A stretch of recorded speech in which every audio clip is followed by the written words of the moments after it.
بسم اللہ الرحمن الرحیم۔ السلام علیکم۔ میں محمد عامر محمود، آپ کا اسلامیات ٹیچر، آپ کو خوش آمدید کہتا ہوں۔ پیارے بچوں، آج ہم آفاق کے پلیٹ فارم سے آفاق سن سیریز کی اسلامیات جماعت اول کا سبق نمبر 17 پڑھیں گے۔ آج کے سبق میں ہم باب پنجم سے ہدایت کے سرچشمے اور مشاہیر اسلام میں سے سبق انبیاء کرام علیہ السلام کا مطالعہ کریں گے۔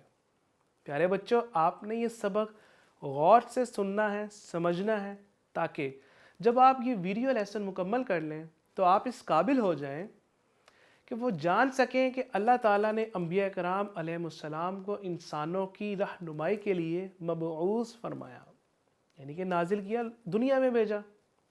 انبیاء کرام علیہ السلام کی تعداد کے بارے میں جان سکیں، انبیاء کرام علیہ السلام کی صفات کے بارے میں مختصر طور پر جان سکیں، یہ جان لیں کہ حضرت آدم علیہ السلام پہلے نبی ہیں اور حضرت محمد خاتم النبیین رسول اللہ صلی اللہ علیہ وآلہ وصحبہ وسلم آخری نبی اور رسول ہیں۔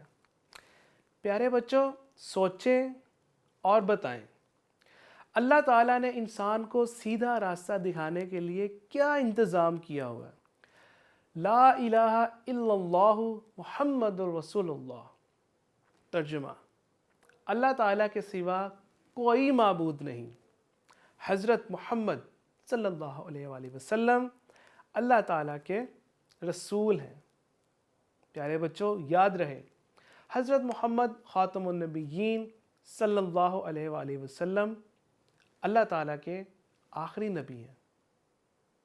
آپ کے بعد کوئی نبی نہیں آئے گا۔ نبی اور رسولوں کے بارے میں آپ کو مزید بتاتا چلوں کہ سب سے پہلے انسان حضرت آدم علیہ السلام ہیں۔ حضرت آدم علیہ السلام سب سے پہلے نبی ہیں، تمام انسانوں کے باپ ہیں۔ حضرت آدم علیہ السلام کے بعد اللہ تعالیٰ نے ہر زمانے میں ہر قوم کے لیے نبی اور رسول بھیجے، کم و بیش 1,24,000 نبی اور رسول بھیجے۔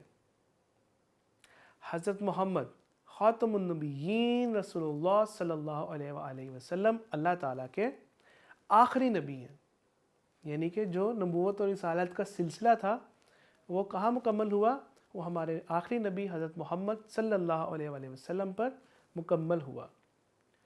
مسلمان تمام نبیوں پر ایمان رکھتے ہیں اور سب کا احترام کرتے ہیں۔ اللہ تعالیٰ کے تمام نبی اور رسول نیک اور سچے ہوتے ہیں، وہ توحید کی دعوت دیتے ہیں، گناہوں سے پاک ہوتے ہیں، اچھائی کی دعوت دیتے ہیں اور برائی سے منع کرتے ہیں، حسن سلوک کا حکم دیتے ہیں۔ اب آپ کے سامنے میں چند مشہور نبی اور رسولوں کے نام لوں گا، آپ نے ان کو ذہن نشین رکھنا ہے، کوشش کرنا کہ آپ نے بھی ساتھ ساتھ ریپیٹ کرنا ہے۔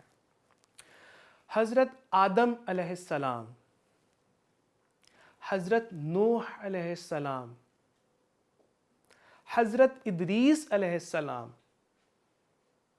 حضرت صالح علیہ السلام، حضرت ابراہیم علیہ السلام، حضرت داؤد علیہ السلام، حضرت موسیٰ علیہ السلام، حضرت عیسیٰ علیہ السلام، حضرت محمد خاتم النبیین صلی اللہ علیہ وآلہ وسلم۔ پیارے بچوں، خاتم النبیین کا کیا مطلب ہے؟ حضرت محمد خاتم النبیین صلی اللہ علیہ وآلہ وسلم اللہ تعالیٰ کے آخری نبی ہیں۔ آپ صلی اللہ علیہ وآلہ وسلم کے بعد قیامت تک کوئی نبی یا رسول نہیں آئے گا۔ آپ کے بعد جو نبوت اور رسالت کا دعویٰ کرے تو وہ جھوٹا ہے اور دائرہ اسلام سے خارج ہو جاتا ہے، یعنی کہ وہ مسلمان نہیں رہتا۔ ہمارے پیارے نبی صلی اللہ علیہ وآلہ وسلم سے محبت ہر مسلمان پر فرض ہے۔ آپ صلی اللہ علیہ وآلہ وسلم سے محبت کے بغیر ایمان مکمل ہی نہیں۔ اللہ تبارک و تعالیٰ نے قرآن مجید میں کیا فرمایا، جس کا ترجمہ ہے، اے حبیب آپ فرما دیں اگر تم اللہ سے محبت کرتے ہو تو میری پیروی کرو، تب اللہ تمہیں اپنا محبوب بنا لے گا اور تمہارے لیے تمہارے گناہ معاف فرما دے گا، اور اللہ نہایت بخشنے والا مہربان ہے۔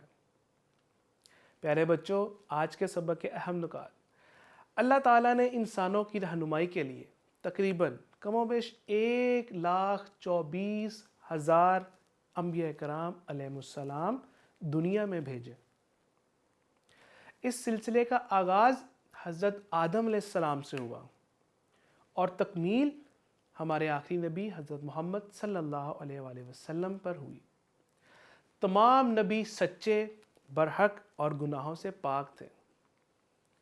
سب نے توحید کی دعوت دی، اچھائی کا حکم دیا، برائی سے منع فرمایا۔ مسلمان تمام نبیوں کو مانتے ہیں، ان کا احترام کرتے ہیں۔ رسول اللہ صلی اللہ تعالیٰ علیہ وآلہ وسلم خاتم النبیین ہیں، یعنی آخری نبی ہیں، آپ کے بعد کوئی نبی نہیں آئے گا۔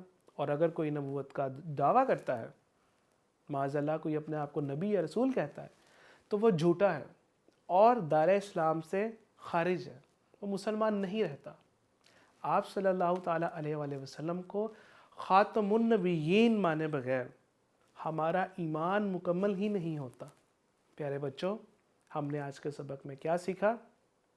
آپ نے ان سوالوں کو دہرانا ہے اور ان کا جواب آپ نے اپنے مائنڈ میں رکھنا ہے تاکہ آپ کو اس سبق کا ایک تو اعادہ کر سکیں اور اندازہ ہو سکے کہ آپ نے آج کیا سیکھا۔ جزاک اللہ خیرہ۔